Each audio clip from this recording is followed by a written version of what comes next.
Okay, so this is my on-arm or on-camera monitor which I've bought. I decided to get it because my back is not as good as it used to be, and my eyesight's not quite as good as it used to be.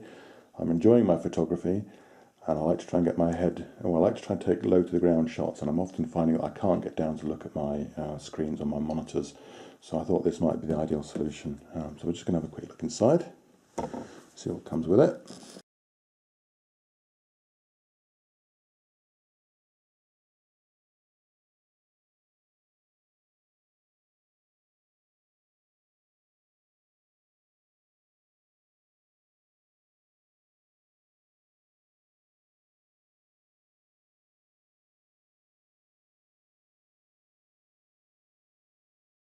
Quick look at the monitor itself. It's got a little screen protector on there that obviously needs to be removed because I can see a little tab there, look. Okay, there's the screen. On top you've got a tripod mount. It's that way up. Okay, you've got function buttons. Okay, various function buttons, menu, left and right, power on and on. I'll find out what they do later on that side. You've then got your HDMI in here. You've got your DC out to support other devices like, I don't know, like microphones or anything else that you might want to run off it, or you can even power your camera, I suppose, from that. That can be, if you get the bespoke adapter, that can go from there into your camera. There's your 12 volt in, okay. And what else have we got? We've also got the tripod mount there, we've got the tripod mount there, headphone socket, and a USB socket if you need to do a sort of firmware upgrade, and that seems to be everything. On the back there, that's going to need your battery, which I haven't got yet, and so I won't be able to finalise my review until I've got one of those, but that's the actual screen itself. Okay. Okay, putting the sunshade together is not too difficult. It's got some Velcro along the edge here, and you'll see on the frame for it, there's some opposite Velcro just there, and you literally just get it the right way around, and it's going to be like that. Just line it up, pop it on, like so. Round you go, and round you go. And that's the visor, or the sunshade, connected. And then to connect it to your actual screen, you'll see that in each corner of the screen there's a little recess there and there. There's not one on those two, but they're going to pop into the little recesses on here. So obviously facing away from you, like so. You're just going to slide it in until it clips in. Okay, it's probably easier if I did this without a camera in the way, but that pops in there. That pops in there, and that clips into the recess. And that's the shade connected to the screen, like so, ready to go. Just thought I'd show you how much bulk it takes up, or how weighty it is compared to, that's my flash gun. Pop that on there, and you can see it's weighing 530 grams, and that normally sits on top of my camera. Pop the monitor back on there with the arm that goes with it, and that's only 260 grams. So the total weight is less than half that of my flash gun, so it's not overly bulky. So that was very silly of me not to weigh the battery at the same time as the actual monitor itself to get a true comparison. So that's the, pop that there, and we've got 553 grams all in. Okay, so it's about the same as a flash. So to connect the arm here to the actual monitor itself, you've got three choices. You've got a tripod mount there, and the screw thread there, and there. So you've got three options. I'm going to do it this way around first. You just line them up and turn the handle until it's in position, and tighten it as you want. You can obviously later on rotate this. Just going to tighten it up a little bit there. Okay, and that's it, sitting quite nicely there. That's it attached. So once you've connected the arm like I've just done, I just need to connect that now to my my flash mount. It's just a case of sliding it in, and then tightening up, and that, make sure it's nice and tight. That is now the device securely mounted onto my camera. Obviously I've lost the option to use the flash now, but maybe you're using a cage or something like that if you're a bit more professional. You've got a choice to do that. Okay, so that's it now attached. It's amazing what difference a night's sleep can make. I was concerned, well not concerned, I did notice before that with the actual monitor attached to the flash mount on your camera, you therefore lose the function of your flash. However, it then suddenly occurred to me, how silly I was, that I've got a flash trigger that I can attach there. Then I can attach the monitor to the actual flash trigger, and here's my flash. And I can now position this where I would like, okay, and I can either have that on a stand or even hold it or whatever I like. But I've now also got the function of my flash. I don't think, to be honest, I would attach it there, because although you, in theory, you could, that's going to unbalance the camera quite a lot, because this is over 500 grams. And that's probably going to put a bit of lateral pressure, so I would probably keep this separate from that and use that connector there purely for my microphone and lighter objects. But I've now got a solution to be able to use my flash at the same time as the monitor. Next thing you're going to want to do is actually connect the HDMI out from your camera. So you've normally got a little panel on the side there. Mine just sits there. There's the HDMI out. Okay, put the cable that was provided into there, like so. All I've got to do is run the other end around to the HDMI in on the monitor. So that's going to go in just there. Okay, and slots that in like so. Okay. Once I've got some power supply, when I carry on my review, I'll actually show you how to use it. But obviously you're going to need to set the output, not to the screen on your camera, but actually HDMI out to the output. But that's it sitting there like that. Okay. Yeah, the cable is a bit unwieldy, but it's not the end of the world. It doesn't really get in the way. Okay, you just have to get used to it, I suppose. Of course, I probably should have pointed out, and I only realised later that all of the cables can get in the way a little bit. A little cable tie there, and you can see how neat I've tied that away and tucked it back. You can also see it sitting on my tripod, and there's my remote switch that I'm likely to use. So I'll be using this low to the ground like that, but it's a much neater system now.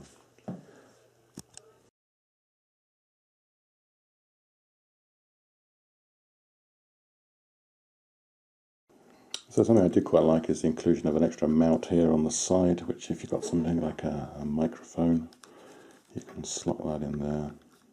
I've got it set up right. Push that in there, tighten that up, just like you would in a flash unit. Just do it like this really, like so.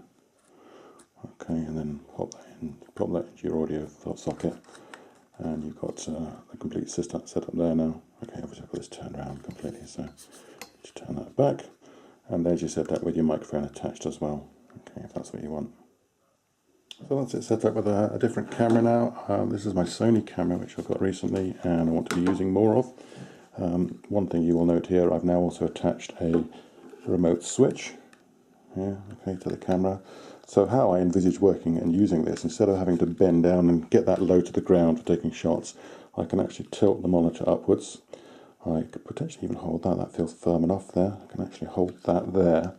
Okay, I can move the camera up and down to the height I want, and then operate the switch manually like this. Okay, and that'll be a bit clearer if I show you on the photos how I'll put it low to the ground, and you'll see how much easier it will be for me with a bad back to be able to compose my shots from lower angles without having to bend down and stoop. I should have said that for my Sony camera I actually need a separate HDMI cable. It has its own HDMI out. A slightly different one to the cable that's provided with the pack, but it came with it, I think, and it just plugs in here as well. So no big deal there.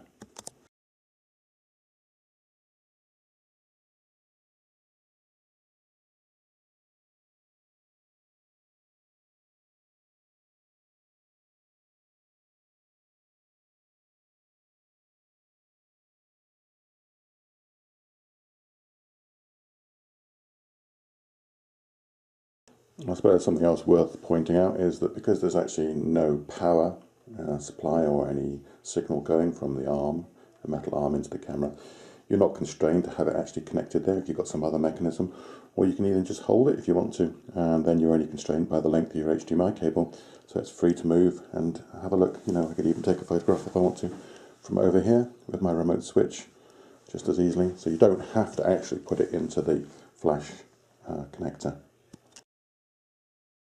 So I've set it up now. I'm still waiting for my batteries, but I found myself a 12 volt power supply here, and I've plugged that into the main 12 volt power supply on the side, so it shows it does work with a power monitor. It's set up. I'm not looking at anything particularly interesting. It's just pointing my camera at some keys over there, my car keys. What I'm going to do now is just go through the menu system to display what it can do. Okay, now first of all along the top here, I'll just show you the top before I carry on. Okay, you've got a selection of buttons. You've got your 4 main function buttons and they can be pre-programmed. Then you've got your menu left and right and up and down over there. Okay, I might make a few mistakes as I go along. I don't also know what they all do, so it's going to be a learning curve for me. But if I just move in slowly, first of all, the first function button you can see is preset to color peaking or focus peaking, whatever you want to call it, and it'll highlight on the screen anything that is in focus, especially in my position where I'm using a manual focus. Okay, I can actually find out what is and isn't in focus. I'll move it across a little bit to there. Okay, I can find bits, they'll be highlighted in red. Okay, and you can see now on the camera there, the actual keys, there's some red highlighting on them to show you that they are actually in focus. That's a very useful thing. You can change the color as well. So that's F1 and it toggles on and off. Secondly, you've got your false colors, and I'm not quite sure what that is yet. It's there and I don't know what it does, so I need to find out about that. The third one is then your histogram, which appears down here. So you've got your histogram at all times. The fourth one is your zoom. Initially it will zoom in to 4 times, then 9, and then 16, and then back out to off. Okay, so those are your 4 function buttons, but they can be programmed. Now for your main menu, there's quite a lot in your menu, so I'm going to fly through it. You've got 4 menus to go through, and obviously you can use the left and right, which is over here, to go through them. Okay, there. Let me start on the first one, and then on this side you've got the up and down. So if I'm going to use the down to select your picture mode, and I think to select that you select your left and right. So mild, user, okay, dynamic, standard. All right, and then brightness. The brightness, contrast, saturation, sharpness, they're actually controlled already. So when I go down, I can get to the color temperature, which again I can change accordingly. User 6500. Okay, and if I scroll down again, I can get to my tint. Okay, now I can press menu again to go back to the sort of main menu, go right, and now we're into our main setup. So again, I'm going to go down. You've got your language, which you can choose. Aspect ratio can be auto or 4:3, 16:9, zoom, a variety of things, just scan, panorama, but I'm going to leave it on auto. Coming down, we've got what it does on a no signal, so we've got colour of the screen if there's no signal going to it. Okay, then you've got your transparency of the on-screen display. You can have that low so you can see you're seeing through it. Okay, the on-screen display is actually being transparent. All right, if you want that, or off if you want to see it clearly. Come down, that's your horizontal shift of the screen. I'll move it left, horizontally right and left, and obviously vertically it's going to move it up and down. Camera mode there, you've got camera mode there. Okay, it's off to start with, but you can go to 480, I'm guessing 1080. Okay, it's saying it's got 4K compatible TV, and then I'm guessing it's just on auto. It should be camera mode off. Okay. Right, then you've got your zoom all. Not quite sure what zoom all does. That's obviously gonna do nothing at the moment. I don't know what zoom all does. Okay, so then you've got your on-screen time display. So that's how long the menu is going to stay on the screen.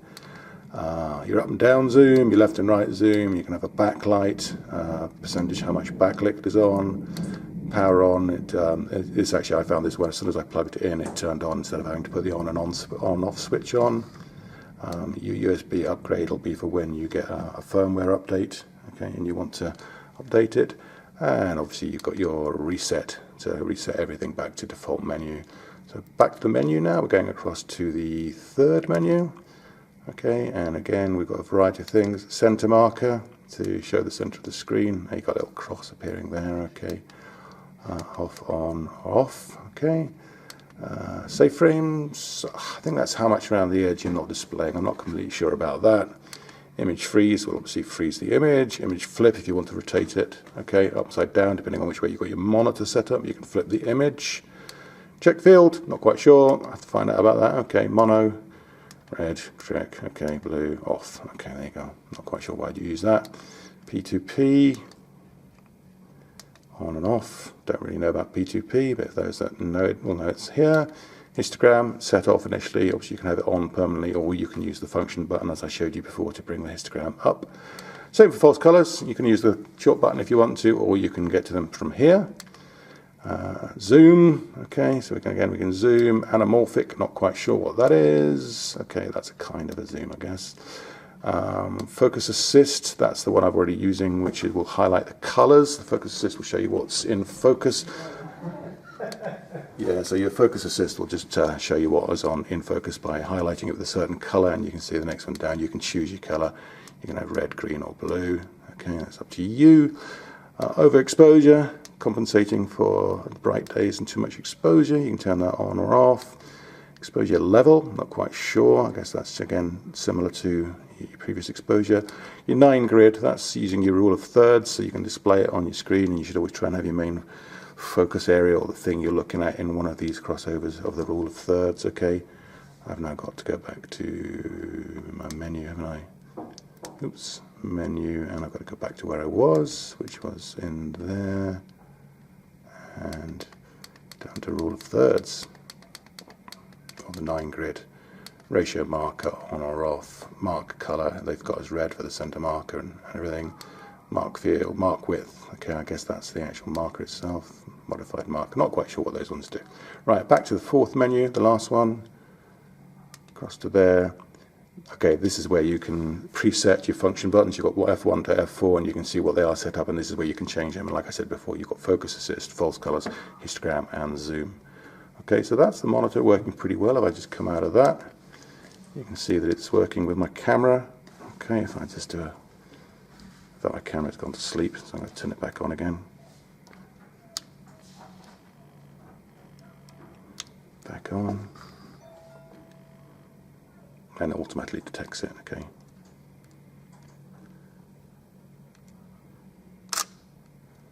And it's displaying the image, okay. And obviously you can now tweak it and move it around as you want, but the monitor's working beautifully. That's how I anticipate using it, more like that, with it pointing upwards, with me holding the camera low down, so I can look from above to see what I'm looking at, okay, what I'm focusing on. That's a nice clear image. Well, I did struggle at first getting the battery on. I couldn't work out what I was doing wrong, but obviously you need to line up the pins with those. But I found actually, instead of trying to put it on there first, push it back a bit and then bring it forward. Push it back and then bring it forward like that, and it will clip in. And then there's the clip at the back there that holds it in. But that's it in position now. Okay, and that's the monitor coming on. Okay, and I'll just turn that off for now. So that's it, fully functioning now. I've got my shutter release. You can see the battery's actually installed on it now at the back there and tilted. It's about the same weight as a flash unit, like I said. It's quite manoeuvrable, and I'm just going to demonstrate, for example, how I take a low-down shot of that dog stained glass over there without me having to bend down too much. I can literally just hold on my camera down here, move my monitor appropriately, move in and out, and take my shot. Get a bit lower to the ground. There we go. And you still have the shot afterwards as well. So that's all working pretty nicely, as you can see.